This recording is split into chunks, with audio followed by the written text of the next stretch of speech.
जय हिंद दोस्तों, स्वागत है आप सभी का एक बार फिर से आपके अपने एससीएस क्लासेस पर। इस क्लास में एसएससी जीडी 2025 में आपका एग्ज़ाम होगा। उसी एग्ज़ाम को देखते हुए लेकर के आए सामान्य हिंदी के 20 प्रश्न और सामान्य ज्ञान के 20 प्रश्न, कुल मिलाकर के 40 क्वेश्चन इसमें लिए गए हैं।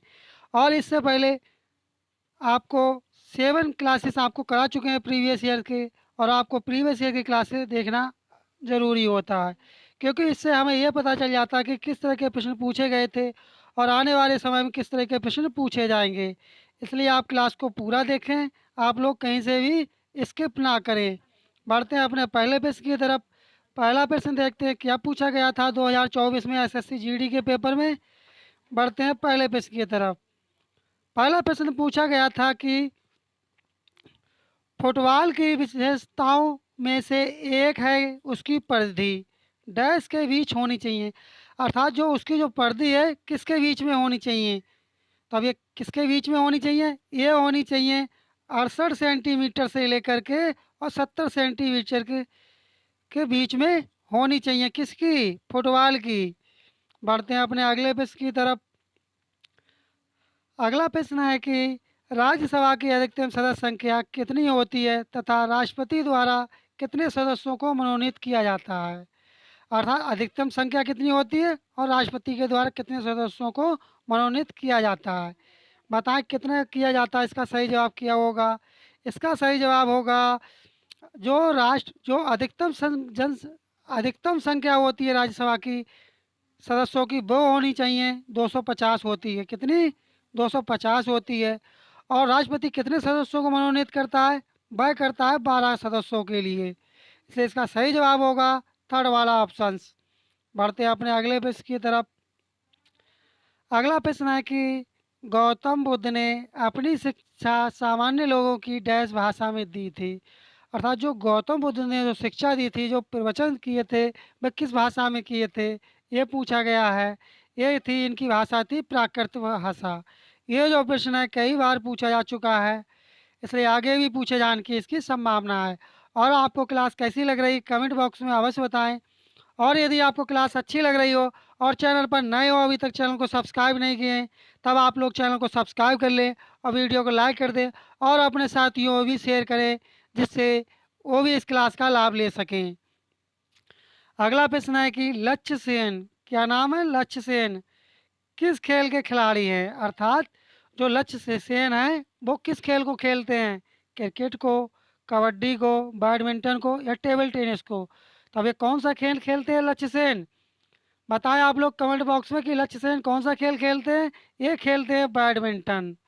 थर्ड वाला ऑप्शन इसका सही जवाब हो जाएगा। बढ़ते हैं अपने अगले प्रश्न की तरफ। अगला प्रश्न है कि अर्थशास्त्री भारतीय कृषि में व्याप्त बेरोजगारी को डैश बेरोजगारी कहते हैं। तब इसे कौन सी बेरोजगारी कहते हैं अर्थशास्त्र में, ये पूछा गया है इसमें। ये कहते हैं प्रच्छन्न बेरोजगारी। क्या कहेंगे? प्रच्छन्न बेरोजगारी इसके लिए कहेंगे। आपको इसी चैनल पर और इसी इसी क्लास पर आपको यहाँ पर आपको कंप्लीट एसएससी जीडी की तैयारी कराई जाएगी। कहाँ पर कराई जाएगी? आपको एसएससी क्लासेस पर, क्योंकि आपको यहाँ पर फ्री में कंप्लीट एसएससी जीडी की तैयारी कराई जाएगी और आपको पीडीएफ भी प्रोवाइड कराई जाएंगी। इसलिए आप चैनल पर बने रहें। और आपने चैनल अभी तक सब्सक्राइब नहीं किया, चैनल को सब्सक्राइब कर लें। अगला प्रश्न है कि बंगाल का विभाजन डैश में हुआ था। अर्थात जो बंगाल विभाजन हुआ था वह किस सन में हुआ था?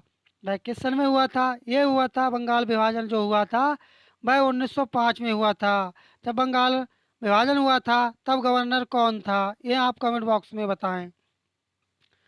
अगला प्रश्न है कि जून 2023 में बेना में महाअंतरिक्ष मामलों के लिए संयुक्त राष्ट्र कार्यालय के निदेशक के रूप में किसे नियुक्त किया गया। ये जो प्रश्न था ये करंट का पूछा गया था कि किस तरह के प्रश्न करंट के पूछे जाते हैं, ये भी आपको देखना अनिवार्य होता है, जिससे आप आगे की तैयारी अच्छे से सटीक तैयारी कर सकें और अपना सिलेक्शन सुनिश्चित कर सकें। तो अब इसका सही जवाब क्या होगा? इसका सही जवाब होगा आपका आरती होला मैनी। क्या होगा? आरती होला मैनी। बढ़ते हैं अपने अगले प्रश्न की तरफ। अगला प्रश्न है कि चौथी पंचवर्षीय योजना के लिए विकास लक्ष्य डैश के संबंध में निर्धारित किए गए थे। तब किसके संबंध में निर्धारित किए गए थे? ये निर्धारित किए गए थे निवल घरेलू उत्पाद के। पहला वाला ऑप्शन इसका सही जवाब होगा। अगला प्रश्न है कि गोगा नवमी मुख्य रूप से निम्नलिखित में से किस राज्य में मनाया जाता है? अर्थात जो गोगा नवमी है ये किस राज्य में मनाई जाती है? क्या यह तमिलनाडु में मनाई जाती है, हरियाणा में, आंध्र प्रदेश में या मध्य प्रदेश में? तब ये कहाँ मनाई जाती है? ये मनाई जाती है हरियाणा राज्य में। गोगा जो नवमी है ये हरियाणा राज्य में मनाई जाती है। अगला प्रश्न है कि शॉर्ट पुट में पुरुष एथलीटों के लिए धातु की गेंद का भार 10 किलोग्राम होना चाहिए। तब किलोग्राम होता है, तब इसका भार कितना होता है? कितने किलोग्राम? इसका भार होता है 7.26 ग्राम। सेकंड वाला ऑप्शन इसका सही जवाब होगा। बढ़ते हैं अपने अगले प्रश्न की तरफ। अगला प्रश्न है कि सरकारी बजट के संबंध में शब्द राजकोषीय घाटा क्या दर्शाता है? राजकोषीय घाटा जिसे फिजिकल डिफिसिट कहते हैं, तब ये क्या दर्शाता है? ये दर्शाता है आपका सरकारी राजस्व और सरकारी व्यय के बीच का अंतर। बढ़ते हैं अपने अगले प्रश्न की तरफ। कथक में खड़े होने की मुद्रा के लिए निम्नलिखित में से किस शब्द का प्रयोग किया जाता है? तब किस शब्द का प्रयोग किया जाता है? यह प्रयोग किया जाता है ठाठ का। फोर्थ वाला ऑप्शन इसका करेक्ट आंसर होगा। अगला प्रश्न है कि निम्नलिखित में से वह प्रसिद्ध भारतीय शास्त्रीय बांसुरी वादक कौन है जिन्हें बांसुरी बांस की बांसुरी की महारत और अपने मंत्र मुग्ध कर देने वाले प्रदर्शन के लिए जाना जाता है? तब ये किसे जाना जाता है? ये जाना जाता है हरिप्रसाद चौरसिया के लिए। इन्हें किसके लिए जाना जाता है? बांसुरी बजाने के लिए जाना जाता है। किसके लिए? हरिप्रसाद चौरसिया जी के लिए। अगला प्रश्न है कि हरित क्रांति के संबंध में HYBS का पूर्ण रूप क्या होगा? अर्थात आपको HYBS की फुल फॉर्म आपको बताना है। तब इसकी फुल फॉर्म क्या होगी? इसकी फुल फॉर्म होगी हाई यील्डिंग वैरायटी सीड्स। पहला वाला ऑप्शन इसका करेक्ट आंसर हो जाएगा। अगला प्रश्न है कि निम्नलिखित में से कौन सा कथन प्रधानमंत्री विश्वकर्मा योजना के संबंध में सही है? बताएं कौन सा कथन सही होगा इसमें। कमेंट करें आप लोग, इसका सही जवाब क्या होगा? इसका सही जवाब क्या होगा? तब इसका सही जवाब क्या होगा? प्रधानमंत्री विश्वकर्मा योजना एक केंद्रीय क्षेत्र की योजना है। क्या ये ऐसा, ये जो ठीक है कथन पहला वाला? हाँ जी, पहला वाला कथन ठीक है। इस योजना में 18 व्यवसायों में लगे कारीगरों और शिल्पकारों को शामिल किया गया था। ये भी ठीक है। तब आपका कौन सा जवाब ठीक होगा? कमेंट करें। तब आपका जवाब होगा फर्स्ट और सेकंड दोनों ही, अर्थात पहला वाला ऑप्शन आपका करेक्ट आंसर हो जाएगा। अगला प्रश्न है कि कौन सी नृत्य शैली कुमुदिनी लाखिया की सबसे प्रसिद्ध नृत्य शैली है? बताएं इसका सही जवाब क्या होगा? इसका सही जवाब होगा ये कथक की। और कथक कहाँ का नृत्य है? ये उत्तर प्रदेश, बिहार का ये नृत्य है। बढ़ते हैं अपने अगले प्रश्न की तरफ। अगला प्रश्न है कि भारतीय संविधान की कौन सी विशेषता इस विचार को दर्शाती है कि शक्ति संकेंद्रण को रोकने के लिए सरकार की शक्तियों को कार्यपालिका, विधायिका और न्यायपालिका शाखाओं में विभाजित किया गया है? तब इसका सही जवाब क्या होगा? इसका सही जवाब होगा शक्ति का पृथक्करण। फोर्थ वाला ऑप्शन इसका सही जवाब हो जाएगा। अगला प्रश्न है कि मौर्य साम्राज्य के चंद्रगुप्त मौर्य के गुरु कौन थे? यहाँ पूछा गया है प्रश्न में कि चंद्रगुप्त मौर्य के गुरु कौन थे। कमेंट करें आपको इसका जवाब आता होगा। तब चंद्रगुप्त मौर्य के गुरु कौन थे? ये थे कौटिल्य, जिन्हें विष्णुगुप्त के नाम से भी इन्हें जाना जाता है। बढ़ते हैं अपने अगले प्रश्न की तरफ। अगला प्रश्न है कि मुंबई के भायखला रेलवे स्टेशन को सोमवार यानी 24 जुलाई को यूनेस्को का एशिया पैसिफिक डैश पुरस्कार मिला। यह पुरस्कार नवंबर 2022 में घोषित किया गया था। तब वह कौन सा है? गोल्ड है, कल्चरल हेरिटेज है, ग्रीन या ब्रोंज है? तब इसका सही जवाब होगा कल्चरल हेरिटेज के लिए मिला। सेकंड वाला ऑप्शन इसका करेक्ट आंसर हो जाएगा। नेक्स्ट क्वेश्चन है कि जब कोई वस्तु एक वृत्ताकार पथ में त्वरित होती है तो डैश के कारण वस्तु उस वृत्ताकार पथ में गतिशील रहती है। तब किस रूप में गतिशील रहती है? ये रहती है अभिकेंद्रीय बल के रूप में। थर्ड वाला ऑप्शन इसका सही जवाब होगा। इस तरह से अपनी ये सामान्य ज्ञान अर्थात जीके जीएस के प्रश्नों की 20 क्वेश्चन की श्रृंखला कंप्लीट होती है। अब अपने देखेंगे हिंदी के प्रश्नों की श्रृंखला को। हिंदी में देखते हैं क्या प्रश्न पूछे गए थे 2024 में एसएससी जीडी में, इसलिए आप हिंदी के प्रश्नों को भी कंप्लीट लगाएं, कहीं ऐसा ना करें कि आप क्लास को स्किप कर दें। विलोम शब्द पूछा गया, किसका पूछा गया? कुटिल का। कुटिल का विलोम क्या होगा? कुटिल का विलोम होता है रिजु। क्या होगा? रिजु। यहाँ आपका कौन सा आ जाएगा? सेकंड वाला ऑप्शन आ जाएगा। अगला प्रश्न है कि पर्यायवाची शब्द पूछा गया है इसमें आपका कि पर्यायवाची लौ का पर्यायवाची क्या होगा? कमेंट करें आप लोग, लौ का पर्यायवाची क्या होगा? लौ का पर्यायवाची होगा ज्वाला। क्या होगा? ज्वाला। आप देख चुके होंगे कि किस तरह से इजी टाइप के प्रश्न पूछे गए थे। बढ़ते हैं अपने अगले प्रश्न की तरफ। अगले प्रश्न में क्या पूछा गया है? दिए गए विकल्पों में से 3 विकल्प त्रुटि युक्त हैं जबकि एक सही है, उस सही विकल्प का चयन करें। तब कौन सा वाला सही विकल्प होगा इसमें? कमल कोमल होता है। ये बात ठीक है कि कमल कोमल होता है। पहला ही वाला इसका ऑप्शन सही जवाब होगा। अगला प्रश्न है कि विलोम शब्द आपको बताना किसका? बाढ़ का विलोम बताना है। बाढ़ का विलोम क्या होगा? बाढ़ का विलोम होगा सूखा। बाढ़ का विलोम क्या होगा? सूखा। बढ़ते हैं अपने अगले प्रश्न की तरफ। अगला प्रश्न है कि आपको क्या बताना? तद्भव बताना है। किसका? कथानिका का तद्भव बताना कि कथानिका का तद्भव क्या होगा? कथानिका का तद्भव होगा कहानी। क्या होगा? कहानी होगा। फोर्थ वाला ऑप्शन इसका सही जवाब हो जाएगा। यदि आपने प्रीवियस ईयर के 23-24 के अगर क्वेश्चन प्रीवियस ईयर के आपने अगर एसएससी जीडी के लगा लिए, तब आपको इन्हीं क्लासों से आपको 45 क्वेश्चंस आपको इन्हीं क्लासों से देखने को मिलेंगे। यदि आपने 2023 और 24 के एसएससी जीडी के सभी प्रीवियस ईयर के सेट लगा डाले, इसलिए आप प्रीवियस ईयर के सेट अवश्य लगाएं। और आप चैनल पर नए हो, अभी तक चैनल को सब्सक्राइब नहीं किए हैं, तब आप चैनल को सब्सक्राइब कर लें और वीडियो को लाइक कर लें और अपने साथियों में भी शेयर करें सेशन को, जिससे वो साथी लोग भी आपका इन क्लासों का लाभ ले सकें। बढ़ते हैं अपने अगले प्रश्न की तरफ। अगला प्रश्न है कि पर्यायवाची पूछा गया कि गण का पर्यायवाची क्या होगा? आप देख रहे होंगे कि हिंदी में किस तरह के पर्यायवाची पूछे जाते हैं, जिससे आपको ये जानना जरूरी होता है कि आने की वाली समय में हमें किस तरह की तैयारी करनी चाहिए और अपनी एक सीट को पक्का कर लेना चाहिए। तब इसका सही जवाब क्या होगा? गण का पर्यायवाची क्या होता है? कमेंट करें आप लोग, गण का पर्यायवाची क्या होगा? गण का पर्यायवाची होगा जत्था। क्या होगा? जत्था होगा। इसलिए पहला वाला ऑप्शन इसका सही जवाब होगा। अगला प्रश्न है कि तत्सम पूछा गया रेखांकित शब्द का कुत्ता का तत्सम क्या होगा? बताएं आप लोग, कुत्ता का तत्सम क्या होगा? कुत्ता का तत्सम होता है कुकुर। थर्ड वाला ऑप्शन इसका सही जवाब हो जाएगा। अगला प्रश्न है कि मुहावरे का अर्थ बताना आपको। पानी पानी होना।